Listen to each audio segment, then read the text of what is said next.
एक ऐसा परिव्राजक जो पथरीले पथ की परवाह किए बिना तपती धूप में भगवान महावीर के संदेश हेतु चरैवेति की महान परंपरा को कायम रखते हुए जन कल्याण हेतु गतिमान है। जम्मू कश्मीर, उत्तराखंड, हिमाचल प्रदेश, पंजाब, हरियाणा, दिल्ली, उत्तर प्रदेश, मध्य प्रदेश, राजस्थान, गुजरात, महाराष्ट्र, कर्नाटक, तमिलनाडु आदि क्षेत्रों में 40,000 किलोमीटर की पदयात्रा करते हुए जन कल्याण हेतु प्रस्थित है। तो पन्या वीरा महाविहीन सतगुरु उस शिष्य को कहते हैं, हे वीर पुरुष, ये जो पथ है राजमार्ग है। एक राजमार्ग पर चलना जिस पर सब कुछ ट्रैफिक है, रोड है, माइल्स है, पुलिस वाले हैं, आपको कोई कठिनाई आती है राजमार्ग में? गाड़ी लेके जाओ, सीधा चल। और एक किसी गांव में जाओ, रास्ता साफ नहीं है, टेढ़ा मेढ़ा है, कीचड़ का रास्ता है, आगे पता नहीं कौन सा आएगा नहीं आया, आप फंस जाते, उलझ जाते हो। तो ये महावीर का मार्ग राजमार्ग है। इसमें परिचय आते हैं महावीर जी मोक्ष का मार्ग। इसमें ऐसा मत समझना कि जीवन में परीक्षा आएंगे, तुम्हारे घर में परीक्षा नहीं आते। आप घर में हो, पति है, पत्नी है, बेटा है, बहू है, क्या घर में झगड़े नहीं होते? क्या घर में अनबन होते हैं? ठीक है, हुए ख़त्म कर दो। पानी में जैसे पानी में बुलबुला होगा, चला गया, बैठ के समस्या का समाधान कर दो, क्या खास बात है? उसको गांठ बना लेनी, तुमने मुझे ऐसे कहा था, ऐसे कहा था, छोड़ो ना। गांठ, वैर की गांठ, क्रोध की गांठ, राग की गांठ बनाओ ही ना, ख़त्म कर दो। और अच्छा है, इकट्ठे बैठ के भोजन करो, इकट्ठे बैठ के ध्यान करो, इकट्ठे बैठ के चर्चा करो। कोई बात है आपस में, परिवार शाम को बैठे चर्चा करे, किसी के मन में कुछ भी हो, बैठ के निकल जाती है बात। निकालो ये ग्रंथियाँ जो डाल रखी हैं। कई 6-6 महीने हो जाते हैं, बेटा बाप से बाप ही नहीं करता, और वो उधर जाते हैं, वो उधर जाते हैं, ऐसे जीवन चला जाता। उस धन का क्या लाभ, उस परिवार का क्या लाभ, जब आप में बैठ कर के चर्चा नहीं, प्रेम नहीं, वार्ता नहीं, एक दूसरे से मिलन नहीं, तो क्या फ़ायदा उसका। तो इसलिए ये मार्ग भी परीक्षा का है, उपसर्ग आते हैं जीवन में। अब हमने साधु पना ले लिया, इसका मतलब थोड़ा कि हम आपका बढ़िया भोजन मिल गया, ले लिया, पर हमेशा आपके भोजन पर तो नहीं रहेंगे, हमेशा एक जगह बैठेंगे तो नहीं। हमें विहार भी करना होगा। कई बार कैसा भोजन आता है, कई बार कैसा आता है, ठीक है, जो मिल गया खा लिया, स्वीकार करो। जो जैसा है उसको वैसा स्वीकार करने का पुरुषार्थ करो। तो गुरु कहते हैं ये मोक्ष का मार्ग है। इसमें वीर पुरुष कौन है? जो क्रोध, मान, माया, लोभ, राग, द्वेष विकारों को परास्त करते हैं, और बड़े बड़े चक्रवर्ती राजा भी उनके दास बन जाते हैं। जिसने दीक्षा ले ली और उसके सामने कोई भी आ जाए, राजा आ जाए, उसको झुकना ही पड़ेगा। भगवान के सम्मुखन में राजा महाराजा आते हैं, चक्रवर्ती आते हैं, इंद्र आते हैं, सबको भगवान के आगे नमन करना पड़ता है, क्योंकि भगवान ने पा लिया जो पाना था और हम नहीं पा पाए, इसलिए बड़े चक्रवर्ती भी झुक पाते। फिर जैसे वीर पुरुष कौन? सुकुमार जैसे एक ही रात्रि में दीक्षा ली और बैठ गए शमशान में। कितना भयंकर उपसर्ग आया होगा, कितना, कैसे उन्होंने अपने में स्थिर किया, पाल बांध ली, अंगारे रख दिए, पर वो उन्होंने क्या किया? वो अपने भीतर चले गए, जड़ जीव का भेद कर दिया। जीव अलग है, जड़ अलग है, और जीव अंदर चला गया। अंदर जा 48 मिनट तक उन्होंने अपना कार्य सिद्ध कर लिया, केवल ज्ञान प्राप्त कर लिया। और हमें भी यदि केवल ज्ञान प्राप्त करना है तो हमारे लिए यही मार्ग है और कोई मार्ग नहीं। यह कहाँ भी गया, नमनंत चबीसी ते नमो, सिद्ध अनंत करोड़, केवल ज्ञानी थे वर सभी, बंधु बेकर जोड़। आप पढ़ते हैं ना, वो गुरु समझाते हैं शिष्य को, ये मार्ग अनंत 24 हो गई। नमो अनंत 24 ते नमो, सिद्ध अनंत करोड़, तो कोड़ी केवल धरा, बंधु बेकर जो। ये ऐसा मार्ग है, अनंत काल से चला आ रहा है, अनंत अनंत 24 बीत गई। यदि आपने सिद्ध गति में जाना है तो यही मार्ग है। घबराना नहीं। कष्ट किस पर आएंगे? किस पर आएंगे? इस शरीर पर आएंगे। इसलिए क्या करना? भगवान ने पहले कहा ये पिंड पराया है, पिंड तुम्हारा नहीं है। पर यदि पिंड को अपना मान लिया फिर बात नहीं बनती है। वृंदा चक्रवर्ती को चित्त मुनि ने बहुत समझाया कि तू छोड़ दे, दोनों भाई दीक्षा ले लेते हैं, परंतु ब्रह्मदा चक्रवर्ती होकर के इतना भोगों में फंस गया। उसका भाई उनको समझाने की कोशिश करता है, बहुत उपाय दिए, बहुत उपाय। कहते मैं जानता हूँ, समझता हूँ, परंतु मैं इससे निकल नहीं सकता। क्यों? निदान कर लिया। कभी जीवन में अंदर दो बातें मत करना, निदान मत करना कि मेरी करने का फल ये हो जाए, मुझे ये मिल जाए। उस ब्रह्मदत्त चक्रवर्ती ने निदान किया था, चक्रवर्ती तो बन गया और मर करके कहाँ गया? 7 में नरक में गया। कभी भी आपने कोई आपको घटना घट जाए, कोई ऐसी परिस्थिति आ जाए और आप कहो मेरा तप का ये फल हो जाए, वो मिल जाएगा। निदान किया हुआ फल तो मिल जाएगा, गति नीची हो जाएगी। दूसरा, कभी आत्महत्या की बात सोचना ही मत जिंदगी के अंदर। कई ऐसी परिस्थितियाँ हो जाती है, कोई व्यापार ऐसा हो जाता है, घाटा हो जाता है, कोई भाई धोखा दे जाता है, पत्नी धोखा दे सकती, कुछ भी हो सकता है। फिर क्या करना? भगवान जड़ जीव का भेद, दो तत्व, शरीर अलग है और आत्मा। धोखा किसने दिया? शरीर ने शरीर को दिया, मैं तो आत्मा हूँ। ऐसा भ्रम अस्त्र तुम्हारे पास, और सारी जिनवाणी का आधार भेद विज्ञान। जब भी आपकी निंदा हो, प्रशंसा हो, अपमान हो, कोई ऐसा कारण हो गया हो तो भेद करना। उसको अपना मत मान लेना कि उसने ऐसे कर दिया, मेरा कोई कर्म था, वो निमित्त बन गया, ऐसा हो गया। जड़ जीव का भेद करते करते गस्व कमाल ने जड़ जीव का भेद किया। ये कष्ट आया, शरीर को आया, मैंने किसी को कष्ट दिया था, और जीव अपने में ठहर गया। जीव को कष्ट नहीं होता, जीव को कुछ नहीं होता, जीव पर कर्म नहीं लगते, कर्म कर्म को लगते, पुद्गल को लगते। इसलिए जड़ जीव का भेद करते हुए सद्गुरु शिष्य को स्थिर करते हैं। सद्गुरु कौन होता है? जो स्वयं उस पथ पर चलता है, तत्व का अनुभव कर लेता है, आत्मज्ञानी साधु। गुरु दीर्घदृष्टा होते हैं, वो शिष्य को तीनों कालों को जानते हैं, भूत को, भविष्य को और वर्तमान को। स्थिर करते हैं। स्थिर का मतलब जो स्थिर हो गया, जिसने अपने में ठहर गया। अपने में ठहरना जो स्थिर कहते हैं। स्थिर भी 3 प्रकार के होते हैं, वै स्थिर, दीक्षा स्थिर और ज्ञान स्थिर। उम्र हो गई 60 साल की, उसको वै स्थिर कहा जाता है।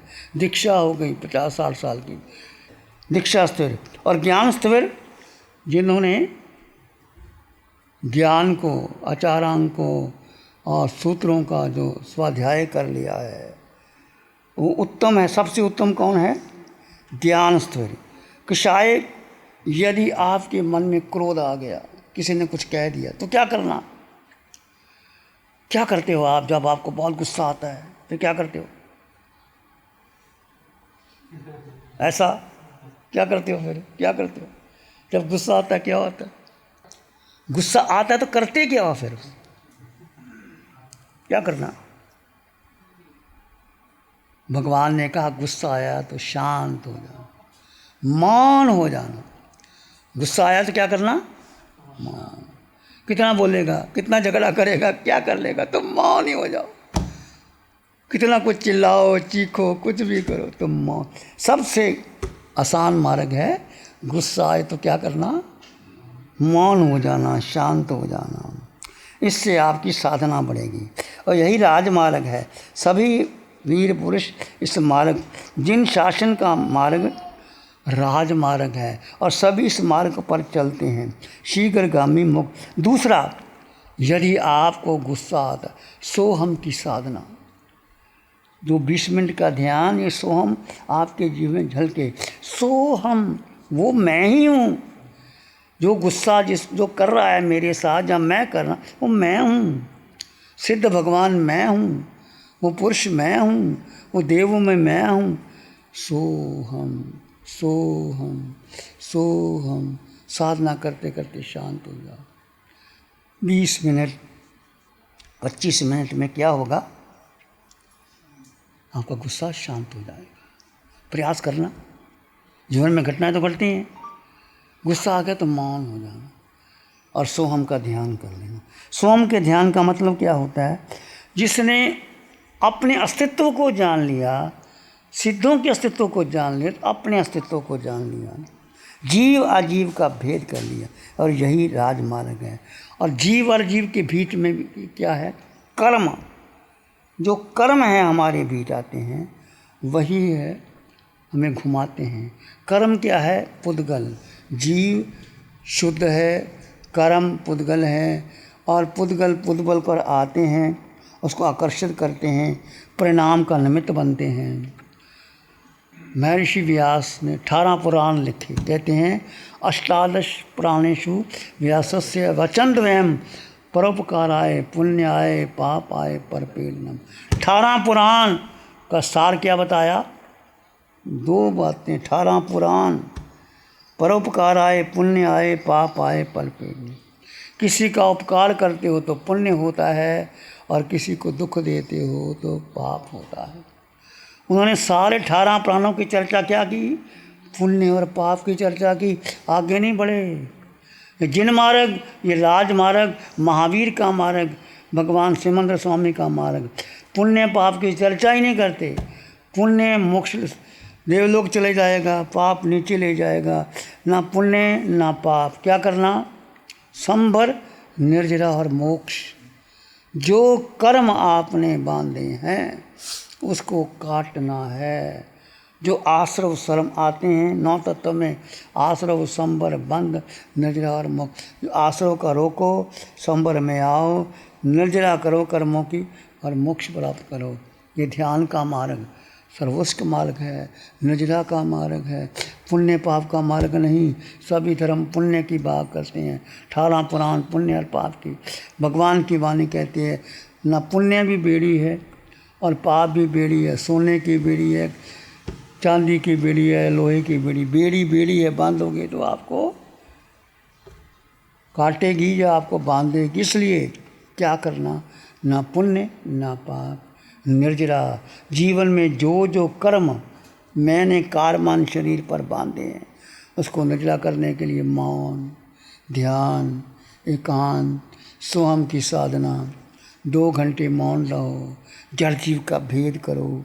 उठते ही अलग करो अपने आप को, खाना खाते ही जड़ जीव का भेद करो, चलते भेद करो।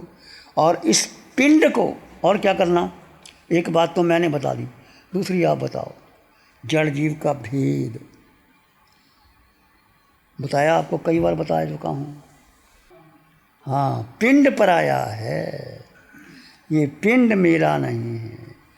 जितना पिंड के प्रति आसक्ति तोड़ोगे, मोह तोड़ोगे, और हुआ भी नहीं, पता नहीं कब बीमारी आ जाए, कब धोखा दे जाए। इससे कर्म निर्जरा करनी है, बस इससे साधना करनी है, तप करना है, ध्यान करना है, पिंड का उपयोग करना है कि कर्म निर्जित हो जाए। जब आप आधे घंटे का ध्यान करते हैं, योग निद्रा करते हैं, दिकावसक करते हैं, तो कर्म जो आते हैं आपके इस पिंड पर आएंगे, और कर्म निकल करके आपको सुखी कर देंगे। तो ये राजमार्ग है, सद्गुरु शिष्य को कैसे स्थिर करते हैं। पन्य वीरा महावीहिंग, वीर पुरुष, ये मार्ग राजमार्ग है। पर किसाए उपसर्ग तो आते हैं, जीव पर नहीं आते, शरीर पर आते हैं, पुद्गल पर आते हैं। जीव अपने में स्थिर रहता है, जीव अपने में।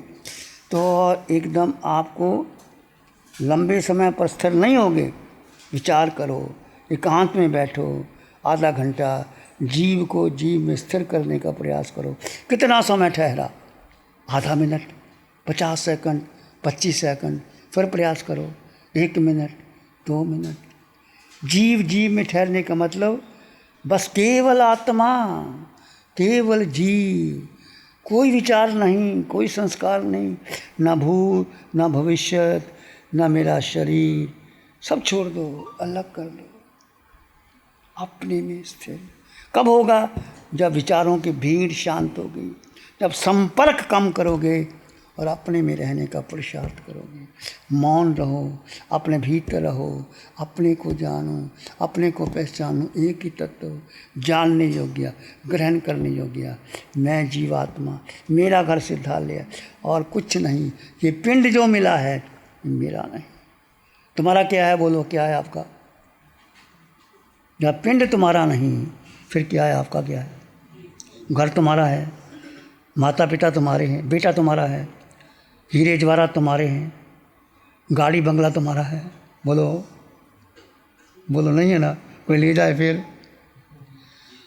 अंतःकरण से आपका कुछ नहीं है, मात्र जीव। मैं जीवात्मा, मैं अकेला, पूरे ब्रह्मांड में अकेला। जाओगे अकेला, आगे जन्म लेगे अकेला, मोक्ष जाओगे अकेला। जीव को कुछ नहीं चाहिए। किसको चाहिए? शरीर को। शरीर को गाड़ी चाहिए, बंगला चाहिए, भोजन चाहिए, बेटा भी चाहिए, पत्नी भी चाहिए, हीरे सोना चांदी भी चाहिए, सब चाहिए। किसको चाहिए? शरीर मेरा है ही नहीं, बात ही काट दी, पिंड पर आया। फिर क्यों? विचार करना, चिंतन करना। ये महावीर का मार्ग है, शुद्ध मार्ग है, मोक्ष का मार्ग है। इसी मार्ग से अनंत सिद्ध हुए हैं, इसी मार्ग से मैं भी हूँगा और आप भी। श्रद्धा रखना, श्रद्धा परमधुल्ला। मैं जीवात्मा, बस मैं जीवात्मा। जीवात्मा कहाँ? इस आकार में, निराकार आत्मा। इस आकार तो मिटने वाला है और निराकार मैं हूँ, देखो कुछ है ही नहीं। अष्टगुणों से संपन्न, सुख मेरे भीतर, शक्ति मेरे भीतर, ज्ञान मेरे भीतर, दर्शन चाहिए ना। जीव ने अन्न का दाना ग्रहण नहीं किया, तो मत महत्व किसको देना? शरीर। आज तक किसको महत्व दिया? अब क्या करना? जीव को। समझ गए?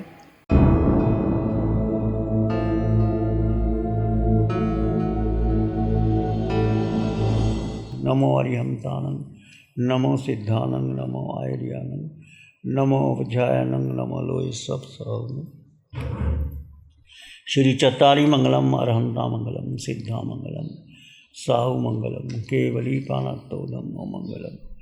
चत्तारी लोग उत्तम, अरहंता लोग उत्तम, सिद्धा लोग उत्तम, साहु लोग उत्तम, केवली पानत्तो धम्मो लोग उत्तम। चत्तारी शरणं पवज्जामि, अरहन्ते शरणं पवज्जामि, सिद्धे शरणं पवज्जामि, साहु शरणं पवज्जामि, केवली पनत्तं धम्मं शरणं पवज्जामि। चारे शरण दुख हरण जगत में, और ना शरणा कोई होगा। जो भव्य प्राणी करे आराधन, उसका अजर अमर पद होगा, उसका सदा ही मंगल हो। Programme sponsored by Pradeep Vinita Jain, Ishaan Jain, Shreya, Vikram Gambhir, New Delhi.